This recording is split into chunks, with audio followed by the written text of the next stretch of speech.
Hello friends, welcome to my channel. मैं हूं अमृता और आज हम बात करने वाले हैं फंडामेंटल राइट्स यानी कि मौलिक अधिकारों के बारे में। हम अक्सर न्यूज़ चैनल में इस शब्द को बहुत बार सुनते हैं। आज के इस वीडियो में हम अच्छे से समझने की कोशिश करेंगे कि ये मौलिक अधिकार होते क्या हैं और ये जो मौलिक अधिकार है, इनका जो आइडिया है, ये जो कॉन्सेप्ट है, उसे किस देश से हमारे संविधान में शामिल किया गया है। चलिए इस वीडियो को शुरू करते हैं। और वीडियो को शुरू करने से पहले एक रिक्वेस्ट कि प्लीज़ हमारे चैनल को सब्सक्राइब करना ना भूलें और ये वीडियो अपने हर एक फ्रेंड्स के साथ शेयर करें ताकि ये इम्पॉर्टेंट इन्फॉर्मेशन उन तक भी पहुँचे। Fundamental rights are very important because they protect the basic rights of citizen, ensure equality and non-discrimination। यानी कि उससे पहले कि हम ये समझें कि हमारे देश में कौन कौन से फंडामेंटल राइट्स हमें हैं, उससे पहले हम ये समझने की कोशिश करते हैं कि आखिर ये मौलिक अधिकार, ये फंडामेंटल राइट्स हमारे लिए ज़रूरी क्यों हैं। ये जो फंडामेंटल राइट्स हैं, ये बहुत इम्पॉर्टेंट है, बहुत महत्वपूर्ण है, क्योंकि ये नागरिकों के मूल अधिकारों की रक्षा करता है और साथ ही साथ उनके बीच समानता पैदा करता है और उनके बीच कोई भेदभाव ना हो, इस बात को भी यही सुनिश्चित करता है। यानी कि अगर आप सिंपल वर्ड में समझना चाहें तो फंडामेंटल राइट्स बहुत इम्पॉर्टेंट हैं, क्योंकि ये हमारे देश के जो नागरिक हैं उनके बीच कोई भेदभाव ना हो, इस बात का ख्याल रखते हैं। साथ ही साथ उनके जो अधिकार हैं उनकी रक्षा करते हैं।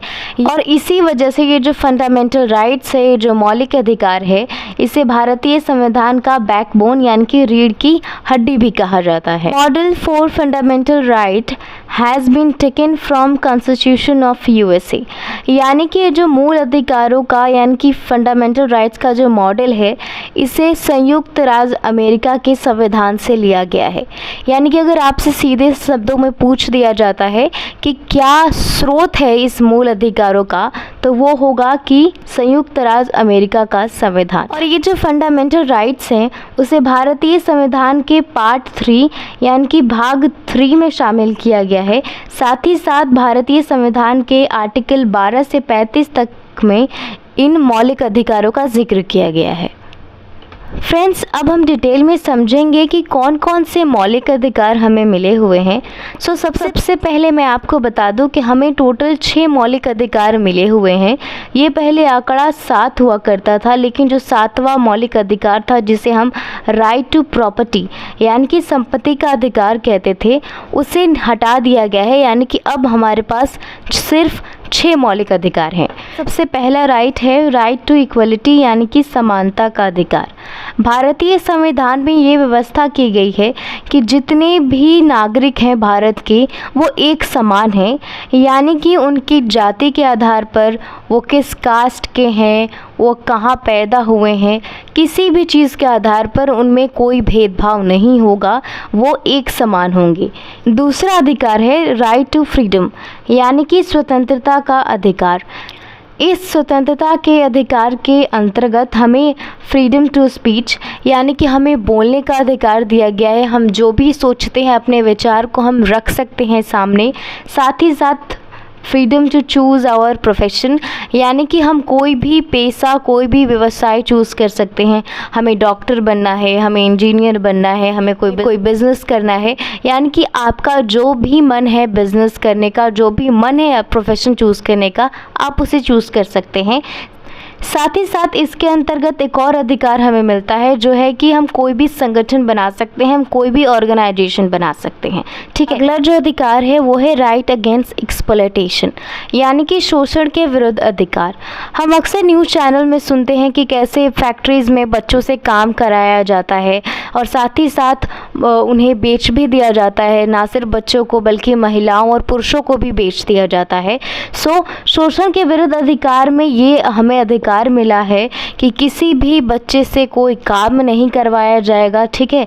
साथ ही साथ किसी भी मानव को यानी कि चाहे वो महिला हो, पुरुष हो, बच्चा हो, उसकी तस्करी नहीं की जाएगी, उसे बेचा नहीं जाएगा। यानी इस मौलिक अधिकार के ज़रिए जो बच्चों पे होने वाले जुल्म है या फिर जो मानव तस्करी है, उसे रोका जाता है। साथ ही साथ अगला है right to freedom of religion यानी कि धार्मिक स्वतंत्रता का अधिकार। यानी कि इस फंडामेंटल राइट के ज़रिए हमें ये अधिकार दिया गया है कि हम कोई भी धर्म मान सकते हैं। मुझे हिंदू धर्म मानना है, मुझे इस्लाम धर्म मानना है, मुझे सिख मानना है, पारसी मानना है, मुझे मानना है भी या नहीं, ये सारे जो अधिकार हैं वो इसके अंदर आते हैं। यानी कि आप फ्री हैं, आपको जो धर्म मानना हो आप मान सकते हैं। नेक्स्ट है कल्चरल एंड एजुकेशनल राइट, यानी कि शिक्षा और संस्कृति का अधिकार। यानी कि वो लोग जो भाषा, धर्म या फिर अपनी संस्कृति की वजह से अल्पसंख्यक है, उन्हें उनके साथ कोई भेदभाव नहीं किया जाएगा, उन्हें कोई भी जो शैक्षिक अधिकार है उससे वंचित नहीं किया जाएगा। ठीक है, अब सिंपल वर्ड्स में मैं इसको समझाती हूँ कि मान के चलिए राजस्थान में रहने वाले जो पंजाबी हैं वो तो अपनी भाषा बोलेंगे, लेकिन राजस्थान में जो रहने वाले पंजाबी हैं उनकी संख्या बहुत कम है। ठीक है, इसकी वजह से वो राजस्थान में माइनॉरिटीज़ हैं, क्योंकि उनका भाषा अलग है, उनका धर्म अलग है, वो जो संस्कृति फॉलो करेंगे वो बाकी राजस्थानियों से अलग होगी। लेकिन भले ही वो माइनॉरिटीज़ हैं वहाँ पर, लेकिन इस आधार पर कि उनका धर्म अलग है, उनकी भाषा अलग है, वो जो संस्कृति जो कल्चर फॉलो करते हैं वो अलग है, इस आधार पर उनसे कोई भी जो शैक्षिक जो एजुकेशनल राइट है वो छीना नहीं जा सकता। वो जिस भी इंस्टीट्यूशन में चाहे वो भाग ले सकते हैं। ये है कल्चरल और एजुकेशनल राइट। अगला अधिकार है राइट टू कॉन्स्टिट्यूशनल रेमेडी, यानी कि संवैधानिक उपचारों का अधिकार। ये वो अधिकार है जिसे बाबा साहेब अम्बेडकर ने भारतीय संविधान का हृदय यानी कि हार्ट कहा था। ठीक है, इस अधिकार के अंतर्गत इन बाकी जो अधिकार हैं इनके शोषण के विरुद्ध में अपील करने की बात कही गई है। ठीक है, हम बहुत बार देखा जाता है कि भले ही हमें समानता का अधिकार दिया गया है, हमें कोई भी धर्म मानने का अधिकार संविधान ने दिया है, लेकिन बहुत जगह बहुत सारे लोगों के ज़रिए, कभी कभी बहुत सारे ग्रुप की वजह से हमसे कहीं ना कहीं वो अधिकार छीन लिए जाते हैं, हम पे दबाव बनाया जाता है।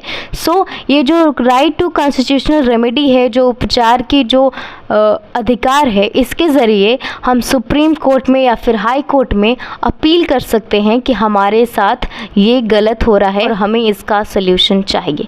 ठीक है, सो ये थी पूरी केस स्टडी फंडामेंटल राइट्स के ऊपर। आई होप आपको फंडामेंटल राइट्स क्या होता है ये अच्छे से समझ आ गया होगा। आज के इस वीडियो में इतना ही। वीडियो को पूरा देखने के लिए बहुत बहुत धन्यवाद और चैनल को सब्सक्राइब करना ना भूलें।